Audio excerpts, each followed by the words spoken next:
할렐루야. 예, 반갑습니다. 일주일 동안 여러분의 삶, 복된 삶이었기를 축원합니다. 한 통계 보고에 의하면 한국인들이 불안하고 두려워하는 것이 3가지 정도가 있다고 합니다. 그 첫 번째가 먹거리랍니다. 무엇을 먹을 것인가? 이것이 걱정거리라고 합니다. 무엇을 먹어야 내게 유익한가? 그래서 이 먹거리를 찾는 것이 가장 큰 두려움 중에 하나죠. 얼마 전에 뉴스에 보니까 중국에서는 참 대단한 사람입니다. 계란까지도 가짜로 만들죠. 그리고 마트에서 똑같이 팔았습니다. 먹는 사람들조차 그것이 가짜 계란인지 모를 정도로 그렇게 만들죠. 화학물질. 사람이 먹으면 그것이 몸에 어떤 악영향을 끼칠지를 생각지도 않냐고 작은 이익 때문에 사람의 먹거리에 그렇게 장난치는 일들이 있습니다.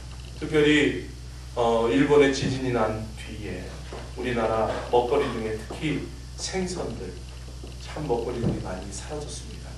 왜냐하면 일본 바다 쪽에서 나는 많은 생선, 우리나라에 수입되는 생선들 가운데 방사능 물질에 노출될 확률이 높다고 해서 한때 일본 생태가 팔리지 않았다고 합니다. 참 먹는 것이 중요합니다. 두 번째 두려움은 범죄에 대한 두려움입니다.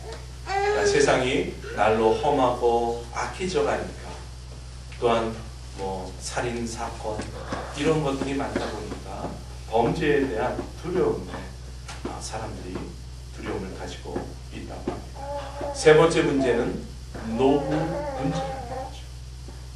우리나라 50대의 3분의 2가 노후 대책이 대비되지 않았다고 합니다.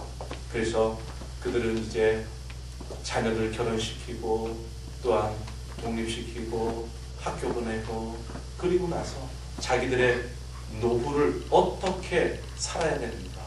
이제 의료가 발달해서 생명이 연장돼 더 많은 날들을 살아가는데 준비되지 못한 그 노후의 대책들 때문에 두려워합니다. 옛날 같았으면 자녀들이 부모를 모시기 때문에 이런 문제들이 문제가 되지 아니하는데 지금은 자녀들이 자녀 살기도 바쁘기 때문에 스스로 살기도 바쁘기 때문에 그러한 두려움이 있는 것 같습니다. 두려움 그것뿐만 아니죠. 사람들 실직에 대한 두려움, 또 질병에 대한 두려움, 건강에 대한 두려움, 그리고 때로는 자연재해에 대한 두려움, 이러한 두려움이 우리의 삶 가운데 너무나도 많이 있습니다. 여러분, 이런 두려움이 여러분 안에 있을 때 여러분은 어떻게 그 두려움들을 이겨내고 계십니까? 오늘 성경 말씀은 하나님밖에 없음을 말씀하고 있습니다.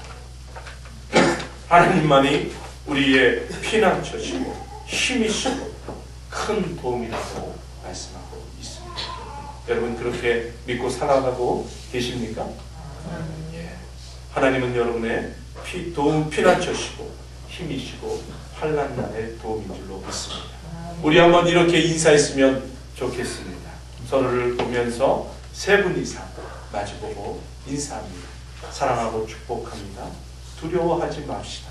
하나님을 의지하며 삽시다. 우리 서로 인사하겠습니다. 사랑하고 축복합니다. 두려워하지 맙시다. 하나님을 의지하고 삽시다. 사랑하고 축복합니다. 두려워하지 맙시다. 하나님 두려워하고 의지하고 삽시다. 아멘. 두려워하지 맙시다. 하나님 의지하고 삽시다. 두려워하지 맙시다.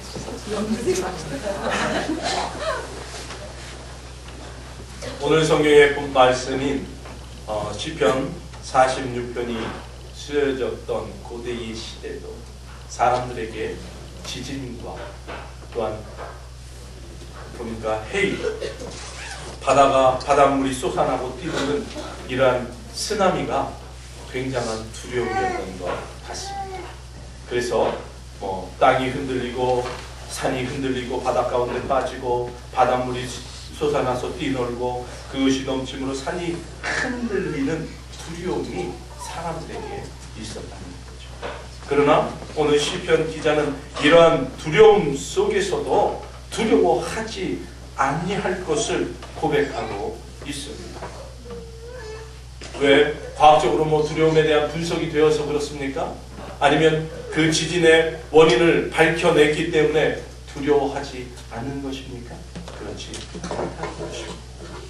그가 두려워하지 않는 큰 이유는 세 가지 이유인데 바로 1절에서 이 세 가지를 모두 말씀해 주고 있습니다. 첫 번째, 두려워하지 않는 이유 첫 번째는 하나님이 피난처시라는 거죠. 하나님이 우리의 피난처이기 때문에 우리는 두려워하지 않아도 된다는 것입니다. 여러분, 피난처는 무엇입니까? 대피소죠. 요새와도 같습니다. 또한 전쟁터에서 그 전쟁의 화마로부터 피할 수 있는 곳, 그곳이 바로 피난처이죠. 안전한 곳, 그곳에서는 어떠한 공격에도 자신을 보호할 수 있는 그곳, 그것이 바로 피난처인데 이 피난처를 바로 하나님이 우리의 피난처가 되어 주신다고 말씀하고 있습니다. 여러분, 바닷가에 가면요, 항구에 가면 방파제가 있습니다. 보셨습니까? 방파제? 예, 그 뭐 이렇게 삼각형 같이 된 큰 막 콘크리트 기둥으로 찍어서 그 바다 쪽에 방파제를 쭉 만들죠. 그 방파제를 만드는 이유가 무엇입니까? 예, 큰 파도가 났을 때 배들이 안전하게 피할 수 있는 대피소와 같은 곳이 바로 방파제입니다.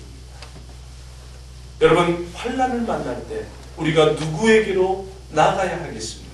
그것은 바로 마치 바다의 방파제와 같이 우리의 피난처가 되어주시는 하나님께로 그 품 안으로 들어가면 우리는 안전함을 누릴 수가 있다는 것이죠. 하나님이 우리의 피난처가 되신다는 말씀은 단지 뭐 그런 상징적이고 어떤 단어의 표현적인 의미가 아니라 실제 우리 삶에 하나님은 피난처가 되어 주십니다. 여러분, 너무나도 잘 알고 있는 다니엘서에 보면 다니엘의 세 친구인 메삭과 아벳느고가, 사드락과 메삭과 아벳느고가 그들이 왕의 금신상에 절을 하지 않아요. 풀무불 가운데 던져지는 사건이 말씀에 나옵니다. 이 세 명의 젊은 친구들을 그 왕이 풀무 가운데 던져놓으라고 할 때 그 풀무를 배나 뜨겁게 했습니다.